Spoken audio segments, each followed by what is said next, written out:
너 우리 경기도의 경기라는 이름이 내년이면 무려 1000년이 되는 거 알아? 1000년? 1000년이라고 하니 왠지 환상 속의 도시 같다. 1000년의 해를 맞이해서 경기도에서는 투어를 다니며 우리 도민들의 의견을 모으고 있대. 모아서 뭐하게? 우리의 의견을 모아 정책이 되게 한다는 거지. 단순히 1000년이 된 환상 속의 도시가 아니야. 우리의 상상이 현실로 구현되는 곳이야. 대한민국의 심장 경기도. 고려시대부터 불린 경기라는 이름은 어느새 1000년이 되었습니다. 1000년 동안 대한민국의 심장으로 뛰어온 만큼 경기도민의 목소리를 모아 미래 비전을 만들어가겠습니다. 이 캠페인은 경기도와 경기문화재단이 함께합니다. 사운드 오브 뉴스입니다. 김민아 기자 어서 오세요. 안녕하세요. 오늘 들어볼 소리는요? 이명박 전 대통령이 어제 입장 발표를 하면서 이 구친익의 인사들이 많이 이제 등장을 해서 여러 가지 얘기를 하고 있는데요. 이 소리들 중에 이제 화제를 모았던 것들을 모아봤습니다. 들어보시죠. 아이고 뭐 그래야 대통령 특활비도 있는데 청와대가 왜 국정원돈 갖다 쓰겠습니까? 대통령이 청와대 운영은 청와대 돈으로 해야지 일체 외부로부터 돈 받지 말라는 이야기를 하는 건 제가 한번 들었습니다. 그런 데 대해서는 결백이 있을 겁니다. 그 돈 중 일부가 김윤옥 여사에게 흘러들어가서 해외에서 명품 구입을 했다. 지금 올해가 제띠해라고 저희들도 이전 투구를 한번 해볼까요? 키는 김백준이 아니고 김희중 전 부속실장입니다. 이 사람이 출소하기 전에 부인이 이제 자살을 했어요. 그런데 MB가 그렇게 집사 중에 집사인데 꽃도 안 보냈어요. 정말 너무나 처절하게 이제 배신감을 느꼈겠죠. 김희중 씨가 이제 얘기를 했다 그러더라고요. 다 털어놨다고. 네. 이재호 늘 푸른 한국당 대표, 김두 전 수석, 그리고 정두원 전 의원 목소리네요. 그렇습니다. 이제 치사잡기 나온 이재호 전 의원하고 그 다음에 오늘 아침에 CBS 뉴스 김현정의 뉴스에 나온 이제 김두 수석 그리고 TBS 라디오에 어제 출연했던 정두원 전 의원들이 한 발언들이죠. 네. 근데 이명박 전 대통령이 왜 이런 입장을 냈느냐라고 하는 데서 의견이 분분하더라고요. 그렇습니다. 지금 가장 많은 화제를 모으고 있는 게 방금 들으신 정두원 전 의원 주장인 것 같은데요. 네. 김혜중 전 부속비서관의 진술이 결국 타격이 커서 아마 이명박 전 대통령이 그렇게 전격적으로 입장을 얘기한 것 같다라는 건데 이 김혜중 전 비서관은 이명박 전 대통령 정치 입문 때부터 함께했기 때문에 전후 사정을 다 안다는 것이거든요. 그런데 이 저축은행 사건으로 잡혀간 이후에 뭐 이명박 전 대통령이 뭐 홀대를 냈고 부인 자살에서도 이제 뭐 화환을 보내지 않고 뭐 인간적 배신감을 느끼고 뭐 이런 스토리가 있다 뭐 이런 얘기였고요. 예. 또 일각에서는 이명박 전 대통령의 집사 중 한 명으로 불렸던 이제 김백준 전 기획관 이 사람 뭐 MB 아바타다 이런 얘기 나왔었는데 이 사람이 구속된 것도 역시 치명적이다 이런 얘기를 하고 있습니다. 더군다나 이분이 이제 나이가 많은 사람이기 때문에 앞으로 그렇게 뭐 여러 가지 뭐 이득이나 이런 거를 기대할 수 없는 그런 자신의 처지 때문에 아마 검찰 수사에 좀 협조적으로 바뀔 수도 있다 이런 얘기를 주변에서 많이 하거든요. 네. 신문에 이제 이런 해석들이 쭉 많이 나와 있는 상황인데요. 근데 관건은 앞으로 검찰 수사 과정에서 어떤 치명적으로 느껴질 수 있는 이벤트 이런 게 아마 이게 끝이 아닐 거다 이런 점입니다. 뭐가 있다는 얘기예요? 예를 들어 아직 내용이 다 밝혀지지 않은 이제 민간인 사찰 사건이 있는데 이게 지난 2010년에 이제 대통령 희화 동영상을 인터넷에 올린 국민은행 협력업체 대표가 사찰을 당했고 국민은행에 이와 관련한 압력도 가해졌다 이런 의혹이 제기되는 상황이었죠. 네. 이때 방금 나온 이제 남경필 경기도지사와 정두원 전 의원도 사찰 피해자여서 서로 이제 이 얘기를 하면서 뭐 부둥켜 안고 울기도 하고 뭐 그랬는데 이게 이제 당시에 민간인 사찰을 주도한 게 국무총리실 공직윤리지원관실이었습니다. 근데 이 당시에 이제 국무총리실 공직윤리지원관실에서 입막음과 회유를 위해서 이 직원에게 돈을 전달했다 이런 폭로도 같이 나왔었는데 그래요. 이것에 대해서 당시 검찰이 제대로 수사를 하지 못했죠. 그런데 바로 이 돈이 국정원 거였다라는 진술이 또 이번에 나와서 다시 수사가 이루어지는 상황인데요.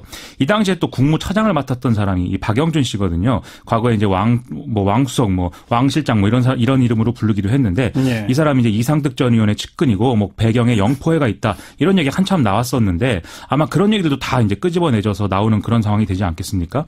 또 지난 정권에서 흐지부지된 그런 어떤 사건들이 민간인 사찰만 있는 것도 아니기 때문에 경우에 따라서 어디까지 일파만파가 될 거냐 좀 화제인 것 같습니다. 더 지켜봐야죠. 그렇습니다. 네. 다음 뉴스요.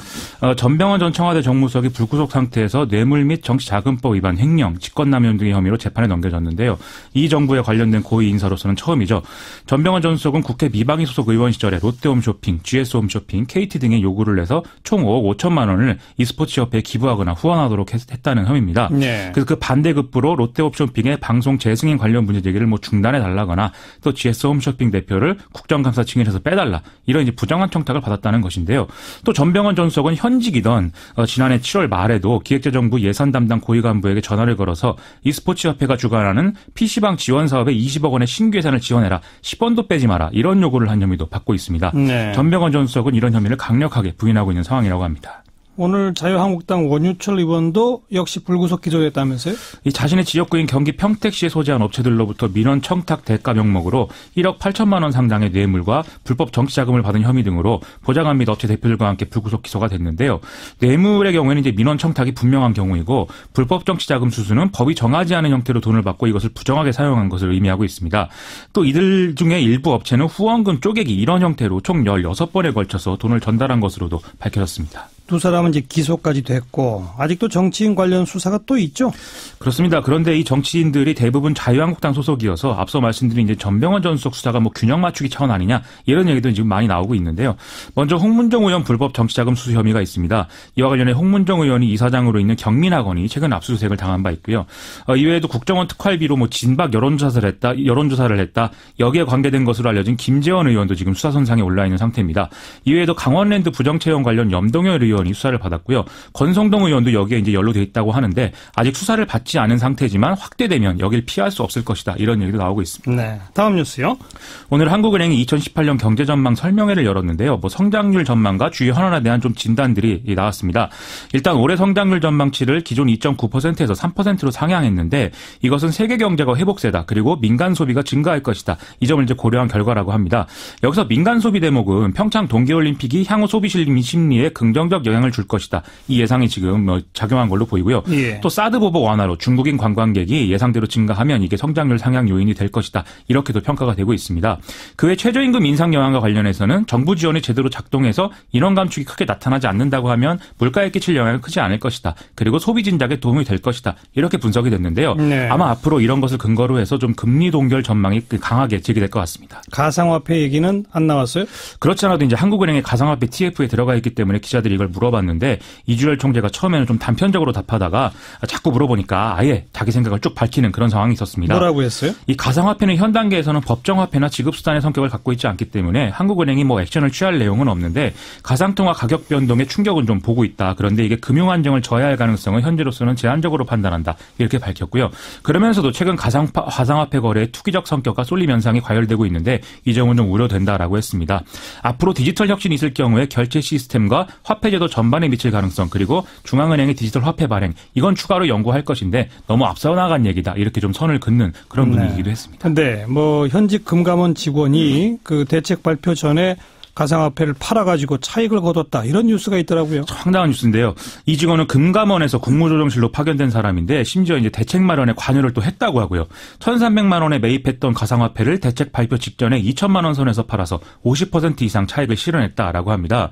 금감원은 지금 사실관계를 확인을 해서 조속한 시일 내에 적절한 조치를 취하겠다. 이렇게 밝히고 있는데요.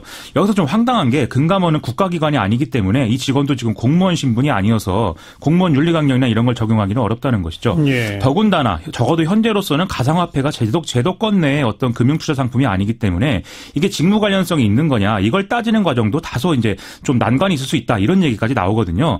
물론 어떤 방식으로든 조치는 되겠지만 좀 이런 얘기가 나오는 게 다소 황당하다 이런 반응들이 좀 나오고 있습니다. 그래도 대중한테 미칠 영향은 크겠는데요. 바로 그런 것이죠. 이게 정부 신뢰의 저하로 이어질 수도 있어서 대책이 좀 필요한 것 같습니다. 다음 뉴스요. 트럼프 대통령 1주년이 돼서 언론에 여러 가지 평가 기사들이 나오고 있는데요. 일단 국내적으로는 막말과 즉흥적인 트위터 글 작성 등이 편가르기 정치가 돼서 미국 정치에 해를 크게 끼쳤다. 이런 평이 지배적입니다. 이런 평가는 한국 언론, 미국 언론이 거의 동일하게 하고 있고요. 예. 지금 전통적인 공화당 지지층이 지지 여부를 둘러싸고 좀 갈등하는 상황이고 중도층은 상당수가 등을 돌렸다. 이건 좀 명확해 보이는 상태입니다. 11월 중간 선거에서 민주당 승리 평가 나올 가능성이 큰데 러시아 스캔들에 대한 특검 수사가 어떻게 진행되느냐 이것도 중요한 상황인 것 같습니다. 벌써 1년 됐군요. 그렇습니다. 이제 좀 차분해졌으면 좋겠네요. 됐으면 좋겠습니다. 수고하셨어요. 고맙습니다. 김민아 기자였습니다.